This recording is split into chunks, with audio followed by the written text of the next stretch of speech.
সালামু আলাইকুম, সবাইকে জানাচ্ছি আমাদের একাডেমির পক্ষ থেকে অনেক অনেক শুভেচ্ছা। আমি জাহি ইসলাম আজকে আপনাদের সাথে আলোচনা করব অ্যাডোবি ইলাস্ট্রেটর বেসিক ক্লাস নিয়ে।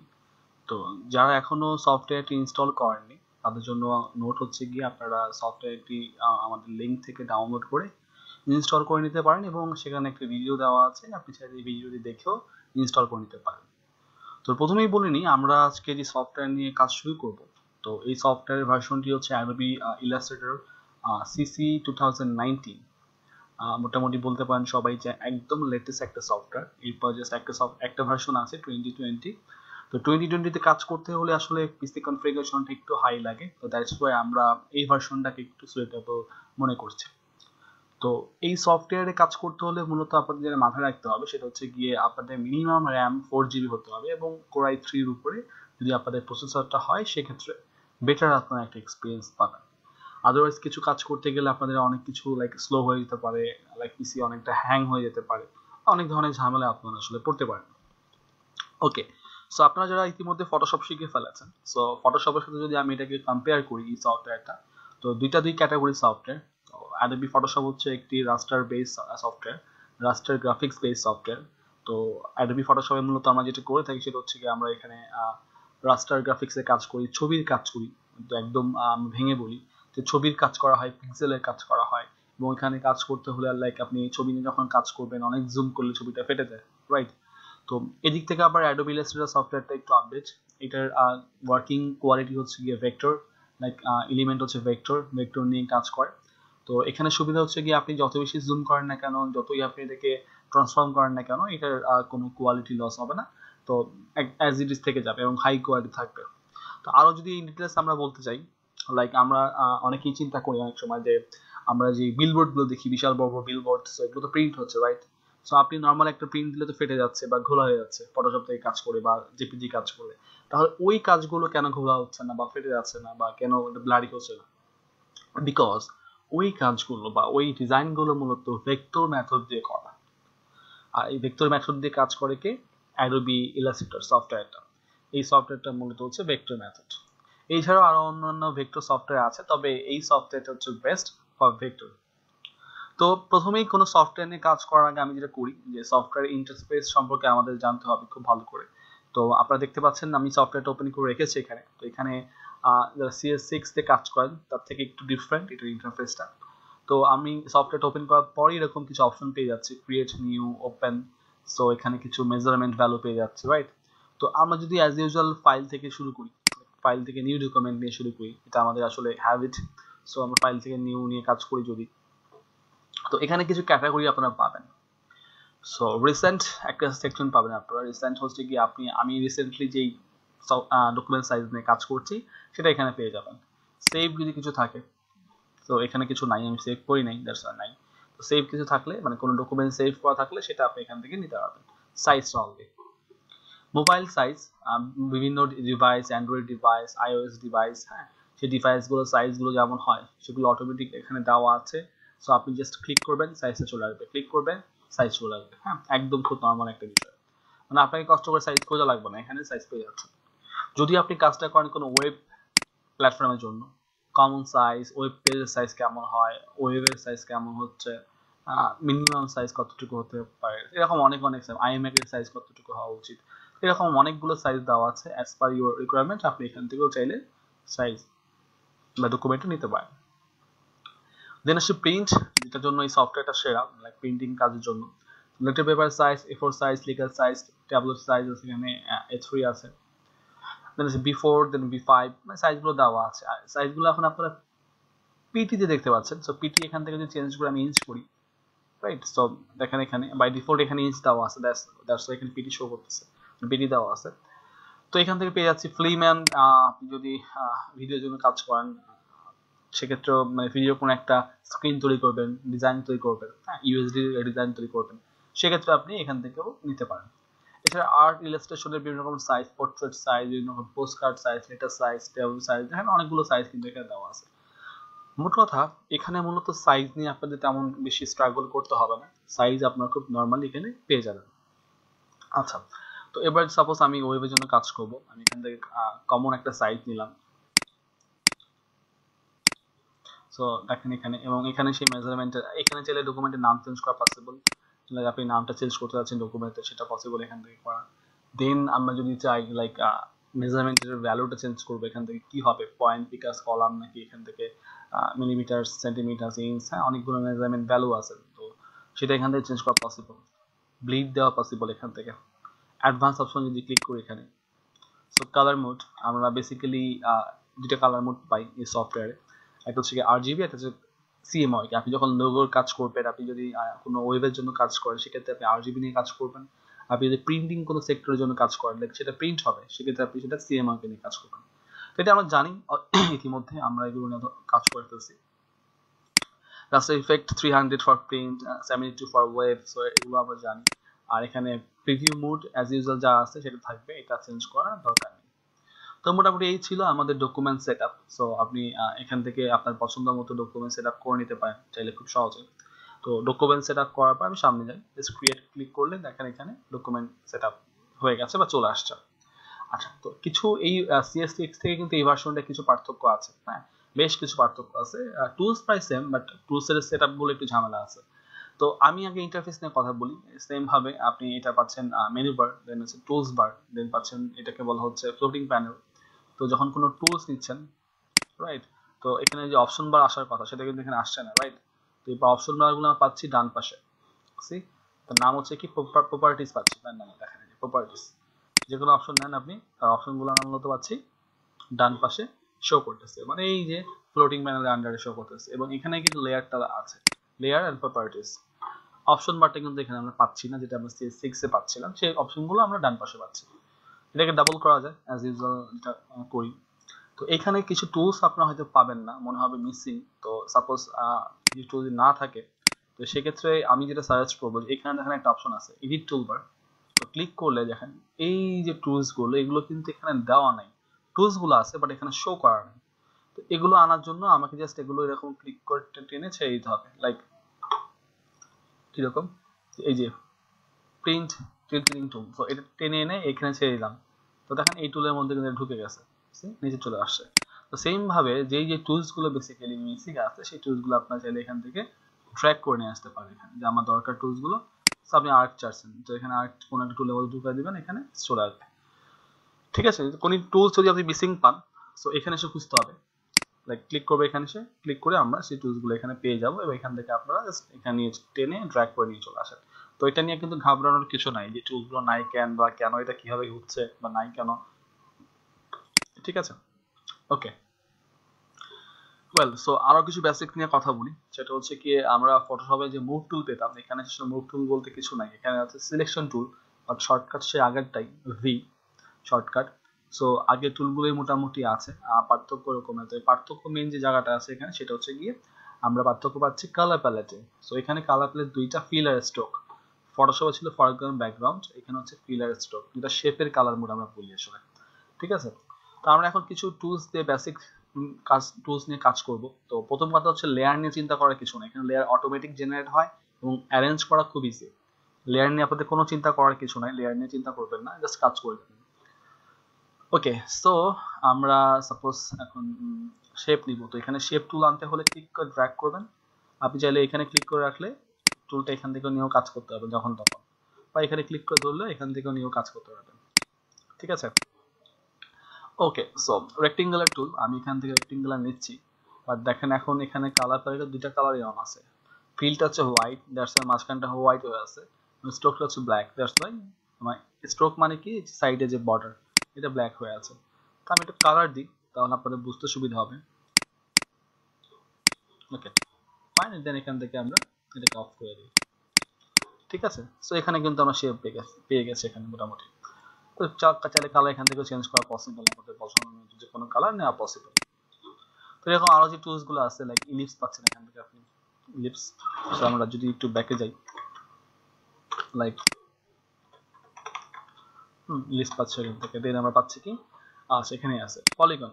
পলিগন পাচ্ছি আপনি কিবোর্ড থেকে আপ ডাউন, আমি এখন ডাউন বাটন প্রেস করতেছি, দেখেন ট্রায়াঙ্গেলে কনভার্ট হয়ে গেছে। আপ প্রেস করেন, আস্তে আস্তে সাইড গুলো বাড়বে, ডাউন প্রেস করলে আস্তে আস্তে সাইড গুলো কমতেছে, right. So up down,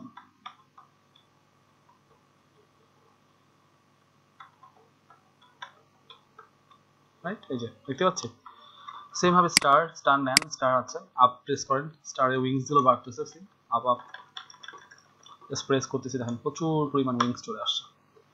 just up down যেগুলো চাইলে কন্ট্রোল করা পসিবল। আর ডাউন প্রেস করলে ডাউন বাটন, ডাউন অ্যারো কি যেটা আছে প্রেস করে ধরে রাখছি, আস্তে আস্তে আবার স্টারে কনভার্ট হয়ে গেছে। ঠিক আছে, মানে খুব ইজি এখানে কাজ করা। দেন আপনি রেক্টেঙ্গুলার কি দেন, সাপোজ রেক্টেঙ্গুলার নিচ্ছেন, এখানে তো রাউন্ডেড রেক্টেঙ্গুলার নাই, রাইট? নাই কেন? কারণ বিকজ এখানে অপশনই দেওয়া আছে, সিলেকশন টুলে যান বা যেকোনো টুলে থেকে এই দেখেন 4টা পয়েন্ট আছে, 1 2 3 4, আপনি জাস্ট একটা ক্লিক করে টার্ন দিয়ে ড্র্যাগ করেন, দেখেন রাউন্ডেড হয়ে গেছে। ঠিক আছে, খুব ইজি বিষয়, এখানে ডিফিকাল্ট কিছু না।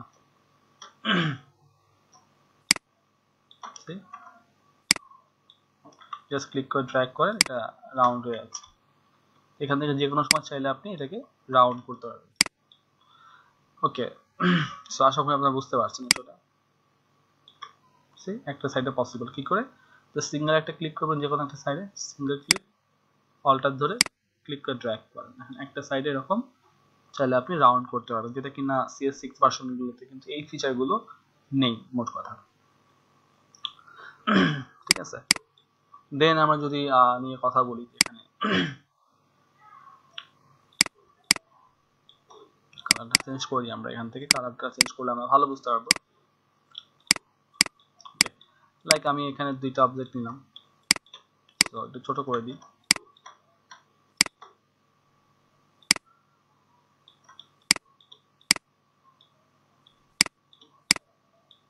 ওকে, সো একটু অন্য কালার দিয়ে দিই এখানে আমরা, ফাইন।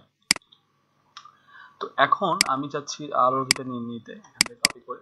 কপি করার প্রসেস কিন্তু আগের মতোই, সিলেকশন টুলে থাকা অবস্থায় অল্টার ধরে ট্র্যাক, এখন কপি হয়ে গেছে। তো এই চারটাকে একটা গ্রুপ করতে যাচ্ছি, ফটোশপ যেমন আমরা গ্রুপ করতাম না কাজের প্রয়োজনে, সেই গ্রুপটা এখানে করা যায়, রাইট বাটন ক্লিক করে গ্রুপ, বা শর্টকাট হচ্ছে Ctrl+G। আমি যখন কিবোর্ড থেকে Ctrl+G প্রেস করবো তখন কিন্তু এটা অটোমেটিক গ্রুপ হয়ে যাবে। ঠিক আছে, দেখেন এটা একটা গ্রুপ হয়ে গেছে, রাইট? আপনি যখন কালার চেঞ্জ করি, সবগুলো একবারে কালার চেঞ্জ হচ্ছে, খুবই ইজি এখানে কাজ করা একদম। আচ্ছা, এখন আবার যদি এমন হয় যে আমি কাজ করতেছি, আনগ্রুপ করে ফেলতেছি, আনগ্রুপ প্রসেসটা সেম, Ctrl+Shift+G, ধরেন নিচে একটা এরকম শেপ, তার কালার ধরেন এরকম একটা ইয়েলো কালার। ওকে, তো যখনই এটা আছে সিলেকশন বেস কাজ, মানে আপনি যেটা ক্লিক করবেন ওটাই ধরবে, দেখেন এটা ক্লিক করছেন এটাই ধরছে, যে কোনো একটা ক্লিক করবেন ওটাকে ধরে সে কাজ করবে। যে ক্লিক করলাম ধরতেছে। তো এইটাকে আমি চাচ্ছি এটা নড়বে না, এটাকে লক করে রাখা যায় কি করে, আমি চাচ্ছি এই অবজেক্টটাকে আমি এখানে লক করে রাখবো। সো লক করে রাখার প্রসেস কি? সো লক করতে হলে আপনারা শর্টকাটটা লিখে নিতে পারেন, এইটার প্রসেসটা হচ্ছে Ctrl+2। কিবোর্ড থেকে যখন আপনি Ctrl+2 প্রেস করবেন তখন এটা বেসিক্যালি লক হয়ে যাবে, এবং লক হয়ে যাওয়া মানে এটা আর নড়বে না, মুভমেন্ট করবে না। বাট এমন এটা আমি আর পাবো না, লক করছি, ফাইন। এখন আমার কাজ শেষ, আবার আনলক করব Ctrl+Alt+2।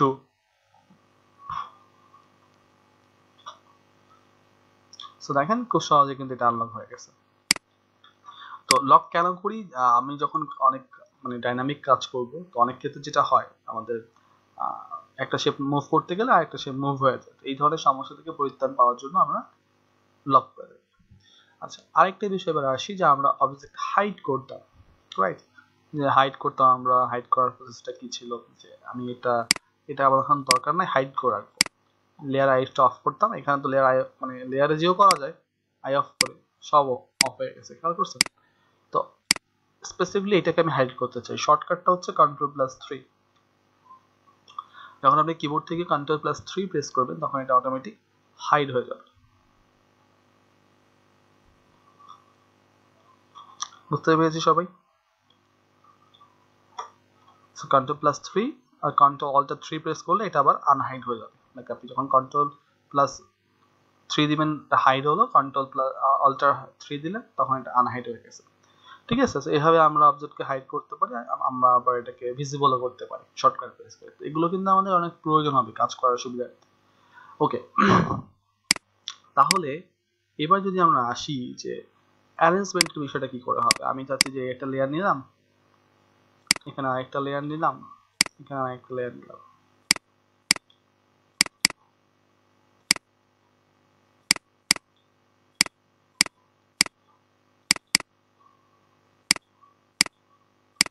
ঠিক আছে। আমি হচ্ছে এই যে লেয়ারটাকে একদম সবার পিছনে নিয়ে যাই। তো এটা ম্যানুয়ালি করা যায়। রাইট বাটন ক্লিক করে অ্যারেঞ্জ, দেখেন এখানে 4টা অপশন আছে, যে আমরা যদি দুটো করে পড়ি, bring to front, bring forward, এটা হচ্ছে একবার উপরে নিয়ে আসা, এটা হচ্ছে একেবারে উপরে নিয়ে আসা। ঠিক আছে। সেন্ড ব্যাকওয়ার্ড, একবার পিছনে নেওয়া। সেন্ড টু ব্যাক, একদম সবার পিছনে নিয়ে যাওয়া। শর্টকাটগুলো খেয়াল করেন, control third bracket, control shift third bracket, একটা ওপেন একটা ক্লোজ, দুই রকম কাজ করবে। কিরকম দেখেন, কন্ট্রোল প্লাস থার্ড ব্র্যাকেট দিচ্ছি, একবার পিছনে যাচ্ছে। আবার যদি কন্ট্রোল শিফট থার্ড ব্র্যাকেট দিই,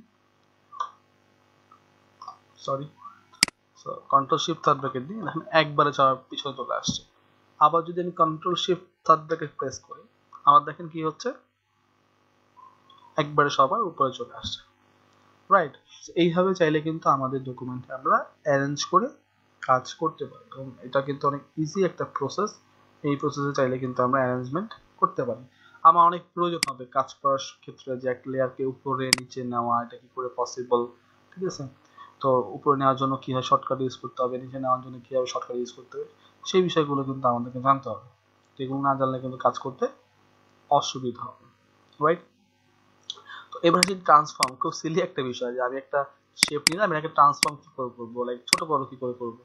ইজি একদম। এখান থেকে দেখেন কোনো কন্ট্রোল টি প্রেস করা দরকার নেই, একটা সাইড থেকে অ্যারো দিয়ে বড় করতেছেন, ছোট করতেছেন। হ্যাঁ, আপনি ইচ্ছা মতো আপনি কি বড় করতে পারেন, ছোট করতে পারেন, অ্যাজ ইউজুয়াল। ঠিক আছে। লাইক ছোট করলাম না বড় করলাম, সেটা কিন্তু এখান থেকে করা পসিবল। রাইট।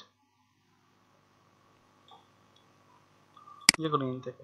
তো দ্যাটস ওয়াই এটাকে আমরা ভেক্টর বলি। এটা আসলে কাজ করে মজা, কোনোভাবেই কিন্তু এটা নষ্ট আসলে ওরকম হয় না। আপনি আপনার ইচ্ছা মতো এটাকে ট্রান্সফর্ম চাইলে করতে পারেন।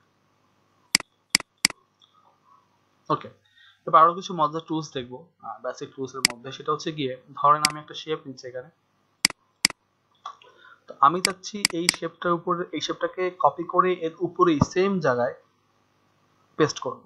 তারপর মন বলতে পারে যে কন্ট্রোল সি চাপেন, কন্ট্রোল ভি চাপেন, কিন্তু একেবারে তো উপরে পড়ে নেই। রাইট। এরকম উপরে কি পড়ছে, একদম এরকম উপরে চাচ্ছিলাম, পড়ে নেই। তার জন্য আমরা একটা শর্টকাট ইউজ করবো, সেটা হচ্ছে গিয়ে কিবোর্ড থেকে control C plus control F. আপনি যখন কিবোর্ড থেকে control C and control F press করবেন, তখন দেখেন খুব সহজেই কিন্তু উপরে পেস্ট হয়ে গেছে। যেটা হয়ে গেছে, মানে কন্ট্রোল সি যে কপি, আর কন্ট্রোল এফ মানে হচ্ছে এখানে পেস্ট ইন ফ্রন্ট, মানে ফ্রন্টে পেস্ট করা। আবার যদি পিছনে পেস্ট করতে চান, যে আমি একটু পিছনে পেস্ট করতে চাই, সেক্ষেত্রে control C plus control V. ঠিক আছে। Control C plus control V press করে আপনার পিছনে এটাকে পেস্ট করা পসিবল। ঠিক আছে।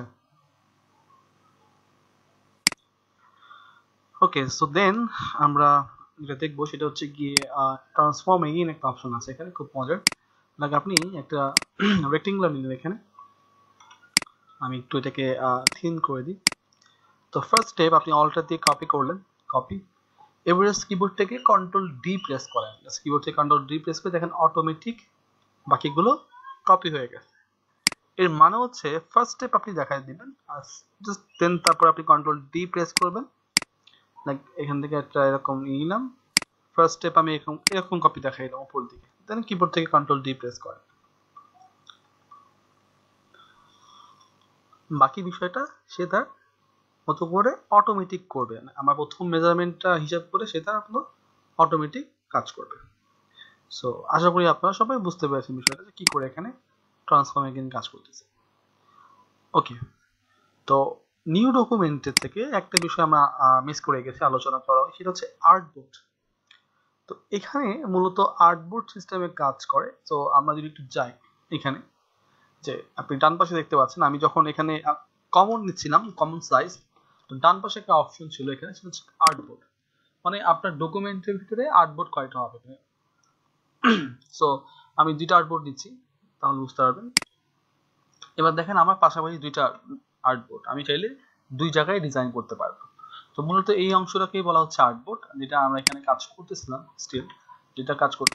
তো এই আর্টবোর্ডকে এডিট করার জন্য এখানে দেখতে পাচ্ছেন আপনারা আর্টবোর্ড টুল নামে একটা টুল আছে। সো এই আর্টবোর্ড টুল দিয়ে মূলত আপনারা আপনাদের পছন্দ মতো যে কোনো অংশ থেকে আর্টবোর্ডটাকে ছোট বড় করতে পারবেন। চাইলে আপনি অল্টার দিয়ে কপি করতে পারবেন এখান থেকে। আপনাদের আরো আর্টবোর্ড দরকার হয়, 3টা 4টা 5টা, এখানে হাইয়েস্ট 100টা আর্টবোর্ড নেওয়া যায়। একটা ডকুমেন্টে আপনারা হাইয়েস্ট 100টা আর্টবোর্ড নিতে পারবেন। তবে এত পরিমাণ আর্টবোর্ড নিয়ে কাজ করতে গেলে স্লো হওয়ার চান্স হয়ে থাকে। ঠিক আছে, আশা করি আপনারা বুঝতে পেরেছেন বিষয়টা কি করে কাজ করছে। ওয়েল, সো আর্টবোর্ড দেখলাম আমরা আর্টবোর্ড কি করে কাজ করে এখানে। দেন আমরা একটু জুম আউট করি এখানে। সো চাইলে আর্টবোর্ড টুল দিয়ে আবার আর্টবোর্ড আপনি ডিলিট করতে পারবেন। আমার আর্টবোর্ড দরকার নেই, ডিলিট জাস্ট প্রেস করে ডিলিট বাটন প্রেস করেন, সেট করে ডিলিট বাটন প্রেস করেন, খুব ইজিলি এখানে ডিলিট হয়ে যাবে। তো কাজের প্রয়োজনে আমাদের এখন যে টুলসগুলো আমরা দেখবো সেটা হচ্ছে গাইড। আপনারা ফটোশপে গাইডের সাথে পরিচিত আছেন সবাই, যে কি করে গাইড নিয়ে কাজ করতে হয়। এখানেও সেম প্রসেস, কন্ট্রোল আর যদি আপনি প্রেস করেন সেখানে গাইডের অপশনটা চলে আসবে, মানে রুলার চলে আসবে। ক্লিক করে ড্র্যাগ করেন, দেখেন এখানে গাইড চলে আসছে, বা এখান থেকে ক্লিক করে ড্র্যাগ করি, তো এখান থেকে কিন্তু গাইড চলে আসছে, রাইট? ওকে, ফাইন। সো নাও এই গাইডকে দেখেন লক করা কিন্তু নাই গাইডগুলো। হ্যাঁ, আমাকে কি করতে হবে, গাইডগুলোকে লক করতে হবে, না হলে কিন্তু ডিজাইনের সাথে কিন্তু গাইডও নড়ে যাবে, এটা একটা সমস্যা কিন্তু। হ্যাঁ, যখন আপনি ডিজাইন করতেছেন, সাপোজ আপনি গাইড লক করেন নাই, সেক্ষেত্রে কিন্তু আপনার গাইডও নড়ে যাবে। তো গাইডের উপর জাস্ট রাইট বাটন ক্লিক করে দেখেন লক গাইড নামে একটা অপশন আছে এখানে। ঠিক আছে, লক গাইড। এখন গাইডগুলো সব, একটা গাইড আর নড়বে না। আবার যদি প্রয়োজন না আমার লক দরকার না, আমি ডিলিট করে দিব গাইড, আনলক করে এখানে রাইট বাটন ক্লিক করে এখানে খেয়াল করি আমরা হাইড গাইড আছে এখানে, রাইট? হাইড গাইডে ক্লিক করলে কিন্তু এটা হাইড হয়ে যাবে। বা কন্ট্রোল সেমিকোলন আপনি যদি প্রেস করেন এটা হাইড হবে আবার চলে আসবে, হাইড হবে আবার চলে আসবে। এইভাবে চাইলে কিন্তু আমরা গাইডগুলোকে নিয়ে কাজ করতে পারি। ওকে, সো এইভাবে চাইলে আমরা গাইডগুলো ব্যবহার করতে পারি। সো আমার এখন গাইড দরকার নেই, আমি গাইডগুলো ক্রিয়েট করে দিচ্ছি। সো আরেকটা বিষয় হচ্ছে সেটা হচ্ছে গ্রিড। সো আপনার গ্রিডও অনেক সময় আপনাদের কাজে লাগবে, লোগো ডিজাইন বা অন্যান্য যখন ডিজাইন করবেন, মেজারমেন্টের জন্য মূলত গ্রিড ইউজ করা হয়। সো ভিউ থেকে আপনারা এটা পেয়ে যাবেন। আমি যদি দেখি এটা কোথায় আছে, শো গ্রিড, হ্যাঁ, control inverted comma shortcut show grid click করলে দেখেন এই যে গ্রাফের মতো এই যে গ্রিড, এই বিষয়গুলো কিন্তু শো করবে এখানে। ঠিক আছে, তো মূলত এটা হচ্ছে প্রসেস, গ্রিড আনা, দেন আবার কন্ট্রোল ইনভার্টেড কমা চলে যাবে, এভাবে আপনি হাইড আনহাইড করতে পারবেন। ওকে, এবার আসি এই সফটওয়্যারে আমরা কি করে আন্ডু করতে পারি। এটা খুব বড় একটা মানে আমাদের জন্য টুলস হবে, যে আন্ডু তো আমাদের করতে হবে ডিজাইনের জন্য। তো আন্ডু করার জন্য একটাই শর্টকাট, কন্ট্রোল জেড, শুধুমাত্র আনলিমিটেড আন্ডু করতে হবে। কন্ট্রোল জেড চেপে ধরে রাখেন, প্রেস করে ধরে রাখেন, দেখেন আমি যা যা করেছি পুরো ক্লাসে সব আস্তে আস্তে ব্যাক করতেছে।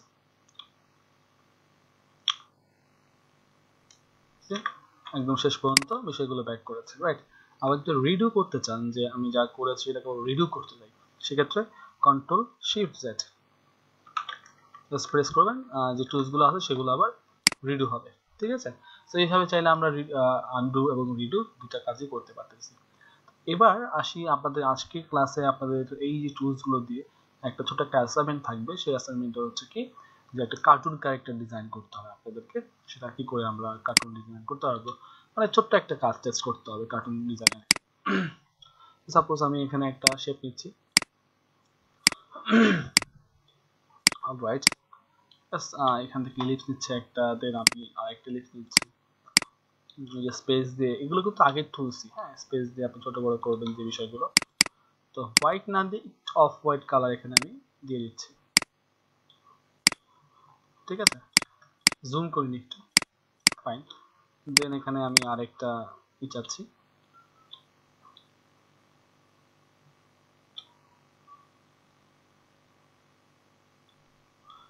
এটা পুরো হোয়াইট দিয়ে দিব। সো নাও সি, এটা কিন্তু একদম কি হয়ে গেছে, একটা শেড তৈরি হয়ে গেছে, রাইট? তো দুটাকে শিফট ধরে সিলেক্ট করে কপি করে এখানে নিয়ে আসি। ঠিক আছে, এবং ভিতরে চোখের যে এই কালো অংশ সেটা আপনি এখন ম্যানুয়ালি দিতে পারেন, খুব ইজি বিষয়, এটা আসলে ডিফিকাল্ট কিছু না। ঠিক আছে, দেন আপনি যাচ্ছেন এখানে এটা ছোট করবেন, ওভারঅল ছোট করে ফেললাম। আপনি যাচ্ছেন কান দিবেন পিছনে, সো এভাবে কান দিয়ে যাচ্ছেন। এবার দেখেন এটা কিন্তু উপরে উঠে গেছে, right? Control shift third bracket press করলে একবারে নিচে চলে গেছে। একটু অন্যরকম কালার দিয়ে দিই আমরা, একটু গ্রে কালার। সেম ভাবে আমরা আরেকটা অংশ নিতে পারি কপি করে। চাইলে আপনি এই কালারের ভিতরে একটু ডার্ক শ্যাডো দিতে পারেন, ডার্ক ভার্সন, সেটা হয়তো খারাপ লাগবে না। এই যে এটা হতে পারে,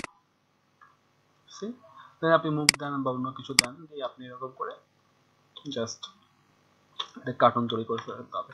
আই থিঙ্ক আপনি এটা করতে পারবেন। তো ওভারঅল করে গ্রুপ করে ফেললাম, কন্ট্রোল জি, জাস্ট এটাকে মাঝখানে রাখলাম। এবার আসি আমি ডকুমেন্ট সেভ, বা আমরা ডকুমেন্ট সেভ করব। ডকুমেন্ট সেভ করার প্রসেসটা অ্যাকচুয়ালি কি মনে রাখতে হবে, এআইতে আমরা দুইটা ফাইল সেভ করবো। এক মানে মেইন ফাইল হিসেবে সেভ করবো এআই, যেটা আমি আপনাদের দেখাচ্ছি। ফাইল, ফাইল থেকে সেভ, ডেস্কটপে যে আমি সেভ করতেছি যে কার্টুন, এবং এখানে সেভের যে ফরম্যাটটা এখানেই দেওয়া থাকবে। ক্লিক করলে এই যে সো দেখেন এআই, জাস্ট এখান থেকে আমি সেভ করতে যাচ্ছি।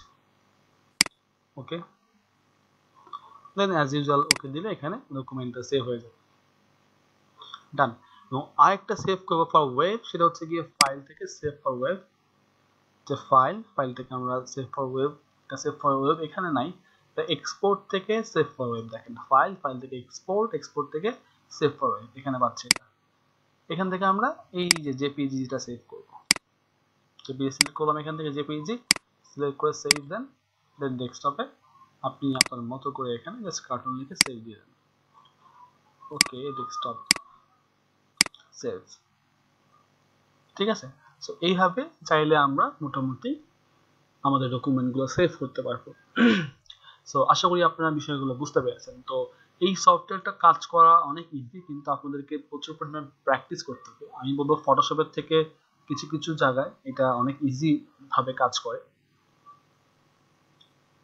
তো সেটা আমাদের মাথায় রাখতে হবে। জাস্ট একটু আমাদেরকে মাথা খাটিয়ে কাজ করতে হবে।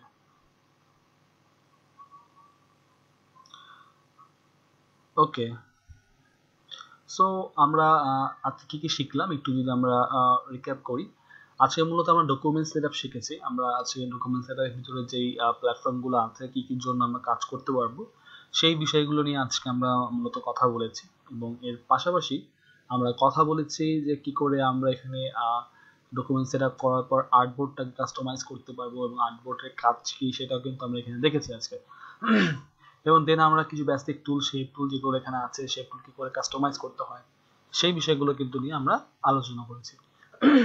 সো আশা করি আপনি বিষয়গুলো বুঝতে পেরেছেন। এবং এর পাশাপাশি ছিল গ্রুপ, আনগ্রুপ, হাইড, নতুন লক, দেন আমরা কি করে কপি করতে পারি, copy in front, copy in back, এই সিস্টেমগুলো কিন্তু আমরা দেখেছি।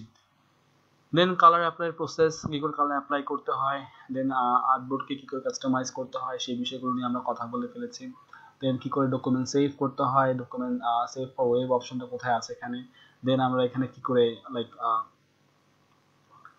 আনডু করতে পারি সেটা তো দেখলাম আমরা। গাইডটাকে কাস্টমাইজেশন দেখলাম আমরা, গ্রিড দেখলাম আজকে।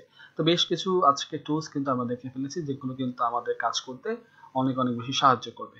তো একটা বিষয় মাথায় রাখতে হবে, এই সফটওয়্যার নিয়ে কাজ করতে গেলে কিন্তু আপনাকে প্রচুর পরিমাণ প্র্যাকটিস, আমি বারবার কথাটা বলছি যে আপনাদের কিন্তু প্রচুর পরিমাণ প্র্যাকটিস করতে হবে। সো প্র্যাকটিস না করলে কিন্তু ফটোশপ থেকে এটা অনেক কঠিন মনে হবে। যত বেশি প্র্যাকটিস করবেন তত বেশি শিখবেন। তো সামনে যে ক্লাসগুলো আপনারা পাচ্ছেন, প্রত্যেকটা ক্লাস আপনাদের জন্য অনেক মজার মজার টুলস থাকতেছে, যে টুলসগুলো দিয়ে আসলে আপনারা অনেক ভালো কিছু করতে পারবেন। এবং আমরা আমাদের বিভিন্ন রিয়েলিস্টিক প্রজেক্ট বা আমরা যেরকম লাইভ প্রজেক্ট যেগুলো করবো, সেগুলোতে কিন্তু এই টুলসের ব্যবহার অনেক বেশি। লাইক আপনি টুলস শিখতেছেন না, শুধু লাইভ প্রজেক্ট শিখবেন, সেটা কিন্তু পসিবল না। টুলস আপনাকে শিখতে হবে, এবং প্রত্যেকটা টুলস দিয়ে কি কি কাজ করা যায়, কোন ওয়েতে ইউজ করা যায়, এবং ডাইনামিক ইউজটা আমাদের কিন্তু চিন্তা করতে হবে। আদারওয়াইজ কিন্তু আমরা যে অ্যাজ ইউজুয়াল যে কি বলে টিপিক্যাল যে ডিজাইনার হয় তো ওরকম হয়ে থাকবো। তো আমরা ভালো ডিজাইনার হতে গেলে কিন্তু আমাদেরকে প্রত্যেকটা টুলস খুব ভালো করে শেখা, এবং এটা অ্যাপ্লাই করা, প্রসেসটা অ্যাকচুয়ালি কি, কোন ওয়েতে এটাকে কাজ করানো যায়, তো এই সবগুলো বিষয় নিয়ে কিন্তু আমাদের খেয়াল রাখতে হয়। ওকে, সো মোটামুটি এই ছিল আজকের জন্য। সো আশা করি আপনারা ক্লাসটা এনজয় করেছেন, এবং আমি যেটা সাজেস্ট করবো আপনারা প্র্যাকটিস করবেন, আমার এই ক্লাস ভিডিও দেখে দেখে প্র্যাকটিস করবেন। তো প্র্যাকটিস করার সময় আপনারা হয়তো কোনো সমস্যা করতে পারেন, সেক্ষেত্রে বলবো ট্রাই অ্যান্ড ট্রাই, রাইট? তো তত বেশি ট্রাই করবেন তত বেশি কিন্তু বিষয়গুলো শিখবেন। ওকে, সো আমি বিদায় নিচ্ছি। আমি জাহিদ ইসলাম, সবাইকে আবারও অনেক অনেক শুভকামনা রইল আপনাদের কাজের জন্য। তো সবাই ভালো থাকবেন, আল্লাহ হাফেজ।